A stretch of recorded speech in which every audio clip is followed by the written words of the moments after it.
Hi, okay, so this is like my first time doing this, but I'm just gonna start talking and hope it works out. So this year I've had a lot of growth, I feel like, between my relationship with myself and also my relationship with others, and I've learned a lot, and I think I've changed as a person a lot, and I just wanted to kind of share some of the mindsets I've been able to find through these changes, I guess. So the first thing I kind of realized was that I relied a lot on other people instead of myself because I didn't really know who I was, and I kind of like was very separated from myself, and so I always clung to other people and relied on them for like things and like feelings and emotions and things like that, and that kind of wasn't healthy for me or the other people. So I kind of had to like take a step back and create boundaries for myself and from other people because I needed to find myself again and stop relying on other people for my happiness. And I realized that like for a while I was just going through the motions and like I never was truly happy. And I realized that's because I didn't have happiness within myself, and I was searching for that happiness from other people like friends and family, which is a good thing to do, but you can only do that when you are internally happy and have that feeling. And so I think that was something that was really important for me. I had to take a lot of steps back from other people to be able to reconnect with myself, because I've changed a lot. Like when you think about it, just with COVID and even before that, like this is like the time where we as people and teenagers are growing and finding ourselves, and I didn't know who I was because the last time I was like truly myself was like middle school, and now I'm a junior in high school, and I just like has to be a difference there. And I was kind of like faking it for so long that I lost sight of any ideas of who I was. And I said this for a very long time. I talked to my therapist about it, and I was like, I don't really know who I am. I don't feel like I'm living my life. I feel like I'm just going through the motions. And it took a while for me to like figure out like what made me happy and what I needed to do in order to be myself and be who I wanted to be. And I finally feel like I've gotten there. It's been a gradual thing. It was a very large perspective change for me, but it happened over the course of this whole year, basically.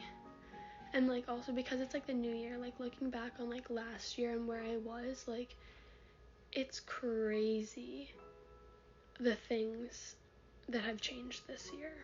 I feel like this was the longest year of my entire life, but I don't have any memories of it because it was all just like so crazy and chaotic, and like I wasn't really like in the moment for anything. Probably up until the past like month or so, I wasn't able to be in the moment.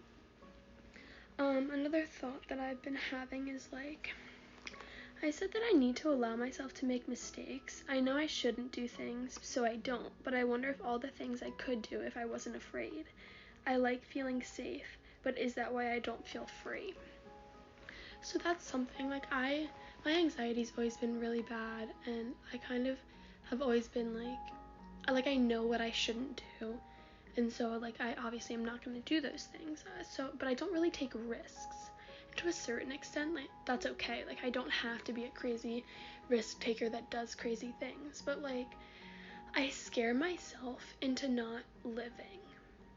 And I don't do things because I'm afraid of what will happen. And that's really like held me back a lot in my life, and I haven't done things, or I haven't enjoyed things that I could have because I was scared. And so I think that like I've been longing for this feeling of freedom and this feeling of like doing things and like adrenaline and exhilaration and all this stuff, and I stopped myself from living my life because I was so afraid. And to figure this out. Like, it was a lot. Like, I had to have conversations with my mom. I had to be like, hey, like, is it okay if I do this? Like, things like that. Like, I sheltered myself more than my parents sheltered me, and I was just too afraid. But now that I'm not afraid, like, I already can feel myself, like, being myself. Like, you can already feel myself growing. Also, I feel like, when I'm trying to think, this was probably in May, my sister came home from California, and I had been in quarantine and, like, locked up in my room for, like, 4 or 5 months at this point, and I was really just, like, not myself. I was always alone, not doing anything, always, like, constantly, like, freaking out about what other people thought about me, and it was super unhealthy and really draining for me. And when my sister came home, she kind of, like, helped me have, like, a realization that, like, I don't see myself. And that's when my Snapchat story turned into Permission to Perceive, because it was like, I'm allowing people to see me for who I am, and I'm perceiving myself first, and by perceiving myself, I'm allowing other people to perceive me.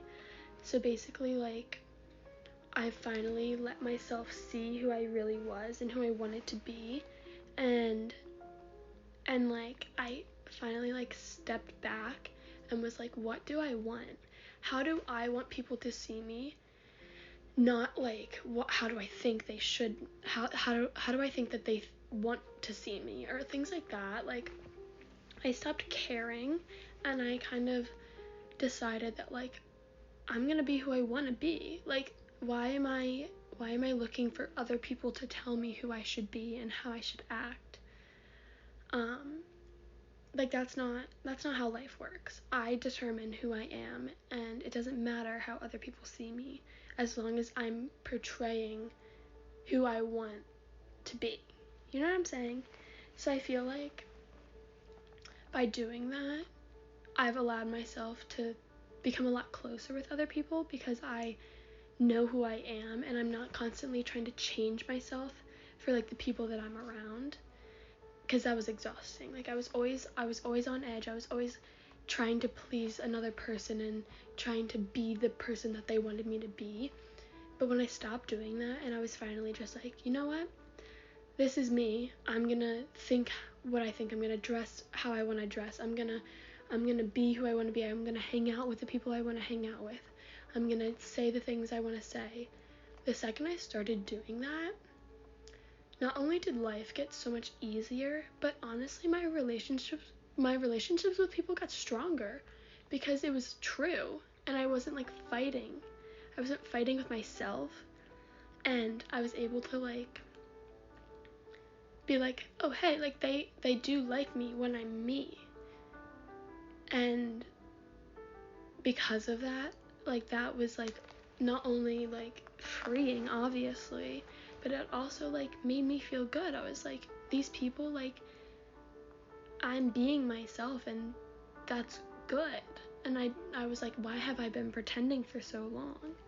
So that was, like, a really good realization that I had, and I think that, like, I finally have, like, I've had a lot of self-discovery, I feel like.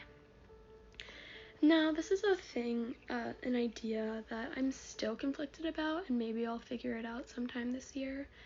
But, like, as I'm getting older, there's, like, gonna be people that are, like, telling you life is short, be crazy, live your life, you're at your teenage years, like, go crazy, have your fun. And then there's people that are like, you have your entire life ahead of you, like, you have a future, you have college, you have a family, you have time to travel, you have all this stuff. And I feel like in the back of my head right now, in this moment, I don't know which one I agree with, because in a sense I agree with both, but I don't know if you can have both of those. So we'll get back to that, and maybe together, whoever's listening right now, we can think about those things and think about what we want and what we want about our future.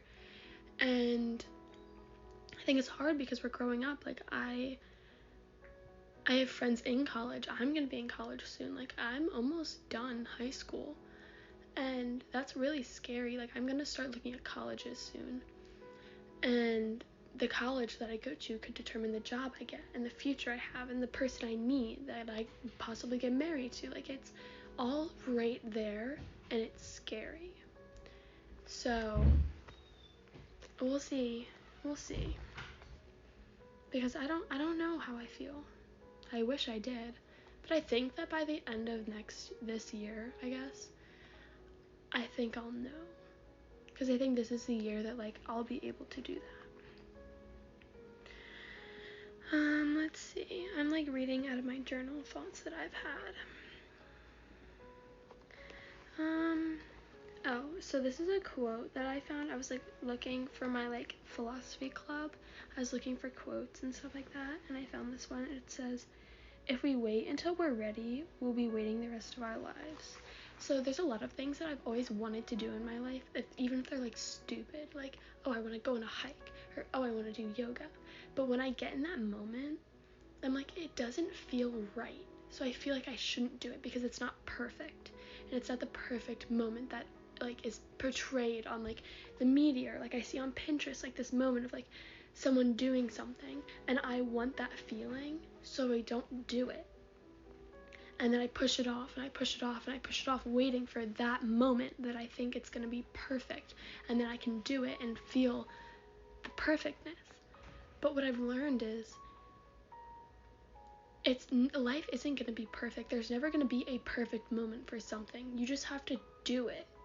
And if you push it off, you're never going to do it, whether it's something important or whether it's something stupid, whether I want to make dinner for myself, but it doesn't feel perfect. And in that moment, I'm like, it doesn't feel right for me to make dinner right now, so I don't do it, even though I want to. And when I stop doing that, and I'm like, you know what? I'm just going to do it. And if it sucks, it sucks. But I'm going to do it because I'm done waiting. I'm done waiting for other people, for myself, for the right, perfect time, because I've wasted a lot of my life waiting for a perfect moment, and it's not going to be there. It's never going to be there. There's never a perfect moment for anything. But you can always make a moment right, and you can always take advantage of your life and do things. You don't always have to be productive. Like, it's not a productivity thing. It's, I want to do this, so I'm gonna do it because I want to, not because I think I should, or not because I think it's the most perfect moment and the right thing to do, but because I want to. And when I started doing that, I felt so much better, because it does, when you do what you want to do, it does feel perfect. In the end, you're like, oh my god, I'm glad I did that. I'm grateful I did that. Or, that sucked, but still, I learned something from it.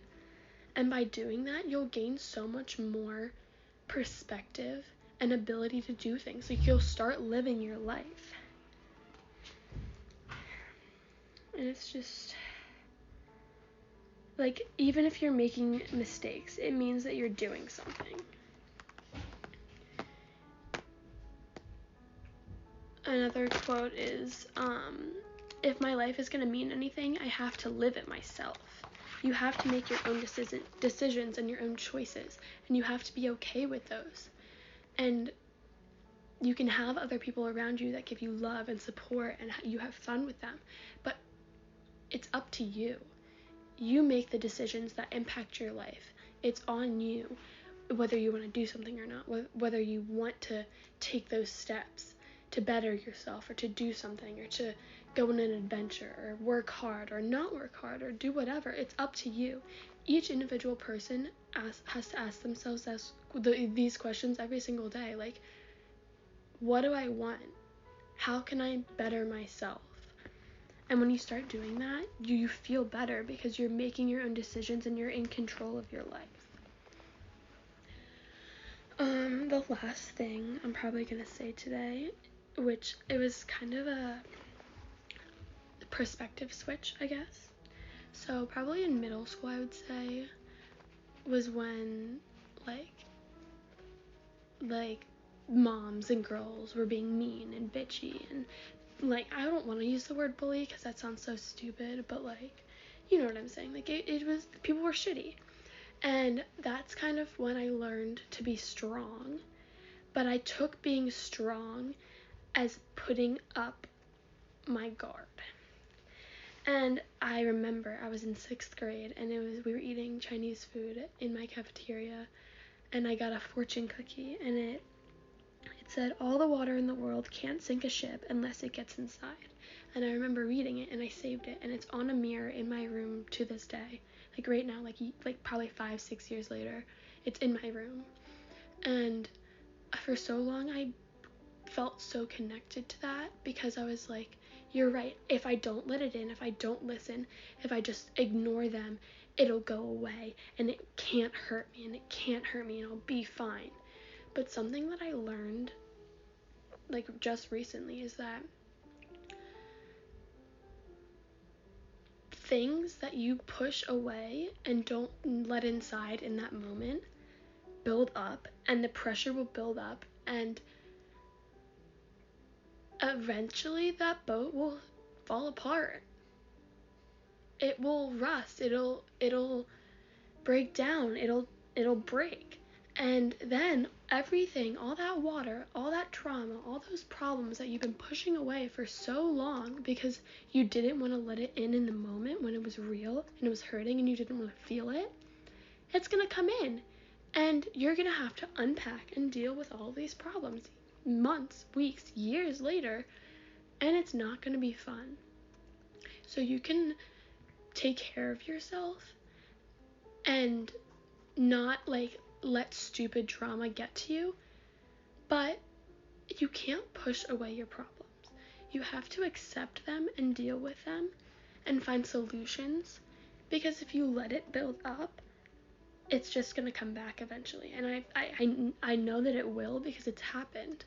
And things that like have happened in middle school and elementary school even, like, came back to me, and I'm like, what the fuck? Like, why am I still thinking about this, or why is this still affecting me? And it's like, because for so long I pushed it away and I didn't deal with it and I didn't talk about it, and it came flooding in. So I think that being aware is the most important thing that you can do. So basically, moral of this conversation is that you need to do what's best for you, and you need to make decisions for yourself, and you need to take care of yourself. If you're having a moment, if you're in a slump, take care of yourself. We push ourselves so hard, and sometimes we break, and it's not healthy for people our age to be pushing ourselves to our breaking points. Like, that's not what life's about. And until you find balance, life's gonna suck, and I don't want life to suck.